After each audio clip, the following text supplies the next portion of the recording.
अस्सलाम वालेकुम एवरीबॉडी, हम लोग हाजिर हैं आपके पास शेयर सक्सेस प्रोग्राम लेकर और ये बहुत सिंपल टू डू है। अक्सर लोग हमारे पास आते हैं, वो हमें पूछते हैं मेरे पास कोई स्किल नहीं है, पैसे कैसे कमाएं, प्रोडक्ट नहीं है, सर्विस नहीं है, कैसे पैसे कमाएं, क्या करें।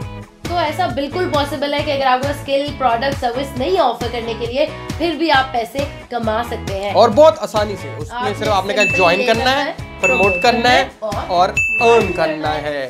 Why work with us? क्यों दानिया और काशिफ साहब क्यों काम करें? क्योंकि आपको कमीशंस as high as 50% मिलेंगे, आपको ऑन टाइम पेमेंट मिलेगी और आप लोकल पार्टनरशिप्स डेवलप कर सकते हैं ताकि आप ज्यादा से ज्यादा पैसे कमा। और लीडिंग एज टेक्नोलॉजीज है हमारी, ताकि आपको इनसाइट्स और एनालिटिक्स मिलेंगे। यस, कि कहां पे आपकी सेल्स हो रही है, कहां से ट्रैफिक आप फेच कर रहे हैं। आपको सिर्फ इतना होना चाहिए कि आप में पीपल स्किल होना चाहिए, आपको लोगों को कन्विंस करना आना चाहिए। आपके पास अगर कम्युनिटी या आपके बहुत सारे दोस्त हैं या बहुत सारे लोग हैं जो आपकी बात सुनते हैं, तो आप इजीली उस बात को कैश कर सकते हैं। पोटेंशियल अर्निंग है, प्रॉफिट इसके बहुत हाई हैं। ये $5 बिलियन की करंट इंडस्ट्री है और it's going to be $7 billion industry in 2020 तक पहुंच जाएगी। मेजर चंक है आईटी 15% इसका चंक है डिजिटल मीडिया कस्टमर एक्विजिशन है। यस, 1 out of 3 मार्केटर्स से कि एफिलिएट मार्केटिंग बेस्ट है कस्टमर्स एक्वायर करने के लिए।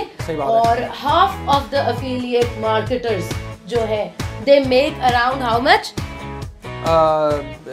$20,000 पर ईयर कमा रहे हैं। तो आप भी कमा सकते हैं। All you have to do is sign up और अभी ज्वाइन करें। ये this program is totally free, we are not going to ask for any money, this is just going payment नहीं मांग रहे, कुछ भी नहीं आपको चाहिए, बस आपने साइन करना है, साइन अप करना है। हमारी कोई हिडन फी नहीं है, कोई बाद में कोई चार्जेस नहीं है, किसी किस्म का सिखाने का कोई सिलसिला नहीं है। This is totally free. आपकी रिकमेंडेड लिंक से आएंगे, हर पे आपको कमीशन मिलेगा। हाँ, और हम आपको हम आपको ये भी गाइड करेंगे कि किस तरह से आप अपनी ऑडियंस बढ़ा सकते हैं, किस तरह से एंगेज कर सकते हैं, किस तरह से आप अर्निंग कर सकते हैं। We are going to help you with this as well. वही होते हैं जहां एक अकेला बंदा सक्सीड ना करे, मल्टीपल लोग उसके साथ। Yes, the more you give the more you get. और जितना आप बांटते हैं उतना बढ़ता है, बांटते बढ़ता है। Join the share success program now. हम डू इट नाउ। आप शेयर कर रहे हैं अभी करें। Good, thank you so much.